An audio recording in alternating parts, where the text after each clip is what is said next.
Salutations, dreamers. Thank you so much for joining us here at the Mystic Escape. If this is your first time or not, honeys. I am your host, Dion Mystique, amateur writer and member of Team Mystic Storm. And tonight we're going to feature parts 2 and 3 of Chapter 4 of Sync Volume 1, and it is entitled The Crowned Princess. In our first portion, that was in our last video, we met Denise Grenier, the daughter of the governess of Celestia Ionis, and her other self, which is a very interesting character, Safaria. It was originally written by me, but it was a renewed experience because I have not read that in over a month. So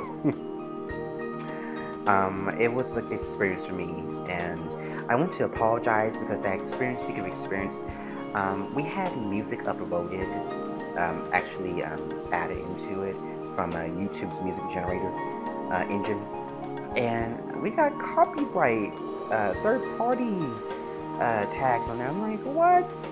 But you know, I actually checked out how to be able to see how to remove that and see what's copyrighted and what's not. So the experience will be just as, you know, fresh as it was with what we originally had, you know, what we originally wanted you to experience.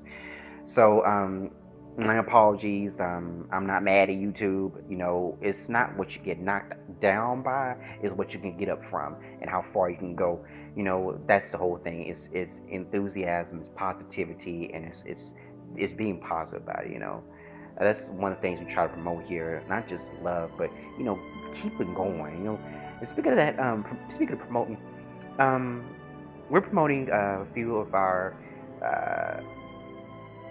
dreamers slash Stormies, honorary Stormies. Check out the description below for their channels and send them some love. If you heard me mention before or not, very wonderful, lovely people, very nice, easy to get to know.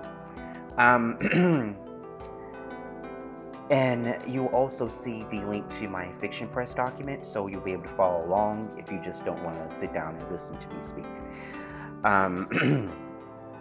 Now, we're going to jump right off into this, but before we do that, we ask that you get settled down, get relaxed, grab whatever comfort you need to do, you need to get situated,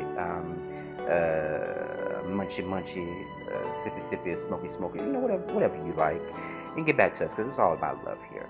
And we're going to pause the video in 5, 4, 3, 2, 1. Pause it.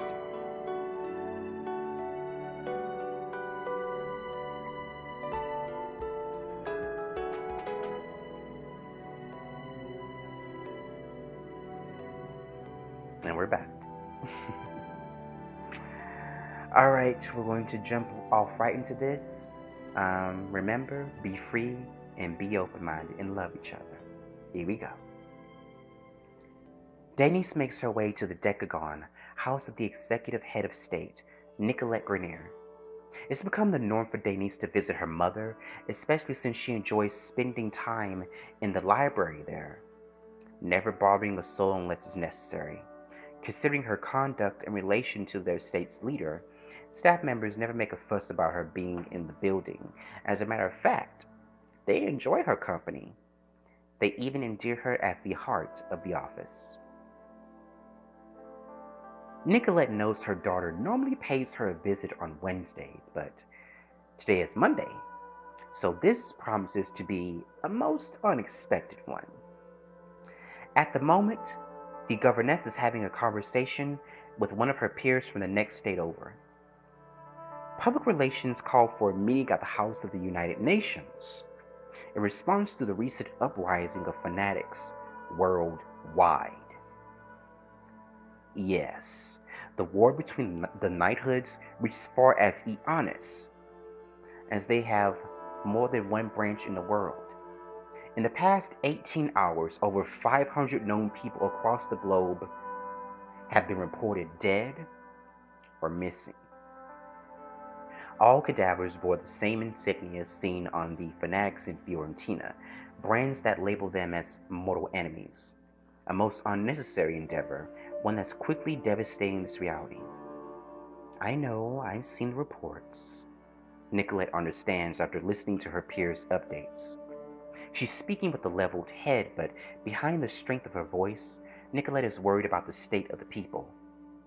What do you propose we do about this? I mean, let's be serious here. Even if we meet, will our decisions solve anything, especially with the people behaving so irrationally? I understand your fears, Governess Grenier, but we can't afford to stand by while everyone kills each other. Such procrastination would be suicide. Her conversational partner, Governor Moody of Dioscus, is her mentor. His wisdom has helped her retain her position as Governess of Celestia for 2 terms. Coincidentally, their bond goes beyond the house. Governor Moody is, in fact, a very close family friend who inspired her to become a politician. His sympathies and understanding are her rock in desperate times. Fortunately, I have a few connections that enable productivity on my part. As we speak, national security operatives are engaging a worldwide manhunt for citizens wearing those tattoos. Governor Moody's bearing of good news lightens Nicolette's concerns. Just like an old pro, the governor of Dioscus has retroactively displayed the power of networking. Now, don't get too comfortable, Nicolette. He reinforces these concerns with strong tone, his voice expressing a depth of worry only a man of his caliber can fathom. The situation is far more severe than what recent reports have revealed. These fanatics are extremists who pull out all stops for their great leaders. No holds barred, the worst of the worst. So bad that I fear one of us will get caught in the crossfire. Uncle George, you know I can handle myself, and you're not telling me something I never expected because you know what my family does in the shadows, right? Yes, Nicolette, and that's why you sanction your daughter's independence. I haven't fought against anyone in years, but if need be, don't hold back, please, for your daughter's sake. Of course, Uncle George. Don't fall on first impressions. Governor Moody isn't Nicolette's blood relative, but someone she considers family. He is, as Afra said, a close family friend. Their bond is so strong that Nicolette refers to him as Uncle George instead of Mr. George or Mr. Moody. So, before anyone spouts any unnecessary assumptions, please remember these words. After all, a lot of us, if not all, have those we admire to a special degree. Thank you so much for calling me, Uncle George. Nicolette smiles after realizing how much time has passed during their conversation. I have to return to my duties, but I'll see you tomorrow at the house. Oh, and could you wear that sharp suit of yours? Now, Nicolette, you know I got rid of that old thing years ago. However, I do have a snazzy little number I could sport for my darling grown lady. Something the missus finished knitting for me just last month. Want to see it?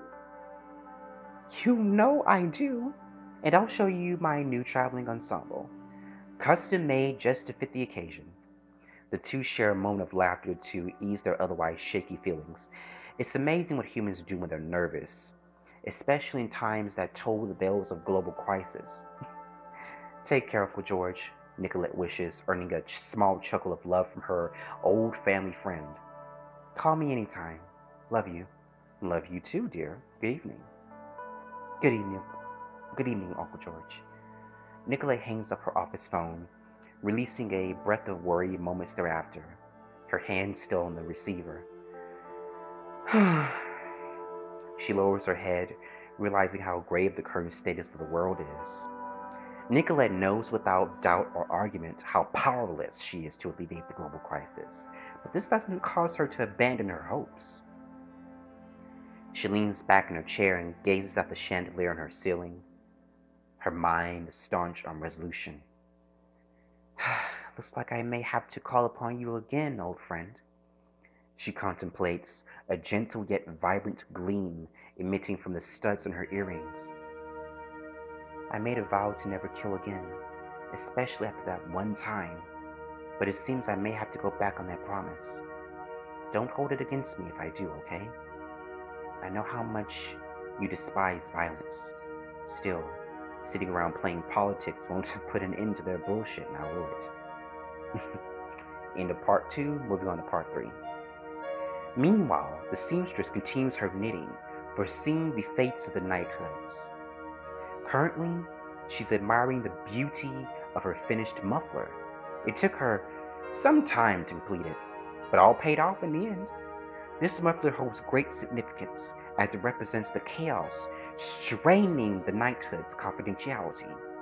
The fanatics' extremist endeavors are doing nothing but jeopardizing the war, creating more bloodshed than originally anticipated. Soon, the global crisis will bring about an end before the end. All manner of life in this reality lost. Beautiful, and yet so very sad. Billions sacrificing themselves for a great cause, but their ambitions are blind. They're fighting a war that will do nothing but destroy them, one by one, until there is no one left. The seamstress takes her finished muffler to a mannequin propped against the northern wall, the rightmost of a set of 7. She wraps and ties it around the mannequin's neck, her touch confessing the love she put into her silky creation. The plaid pattern masterpiece seems simple enough, but the firefly is holding its knitting together makes it that much more special. There we are, nice and snuggly. She smiles before a tingling sensation slightly upsets her. Oh! It travels her entire body, inspiring her greatly, giving her another idea. The seamstress turns and travels to a basket of fine materials, where she collects a large assortment of threads, rhinestones, and other accessories. Something beautiful, something delicate, yet strong, fitting of a maiden's coming of age. With inspirations painting the atmosphere of her chalet, the seamstress takes her basket to a sewing machine upon a table a few seconds to the south, where she gently sets the basket on the table's glazed wooden surface. Then, she takes a seat on the padded stool next to the station, and immediately begins knitting another special article. One can only question the lengths her muses will take her. And that's the end of part 3. Now, dears, what we're going to do is we're going to take a break, and I'm going to do some editing to this video and try to get it as atmospheric as possible, and get back to you with part 4, which is a little bit longer, long enough to have one segment. And if you only hear from me this one time today, I do apologize. I may have something that came up, or something that needs to be taken care of. But I'm going to meet with my team, and we're going to do some sharing today and kind of get our ideas out as well on our end. And if it is approved, we will share some of our work with you. And also, if you have any work that you would like to present to us, or would just like to get to know us and speak to us, either through email, you can catch us up at teammysticstorm@gmail.com, or you can PM us. We can probably chat maybe on the phone. If you're local, probably meet up. Just get to know each other. It's all about networking and expanding, because it's all about love here. So hit me up, and to my Stormies and to my dreamers, have a good night. I love all of you. Blessings, and RCS, rate, comment, subscribe. Please do. We love you here, and blessings to you all.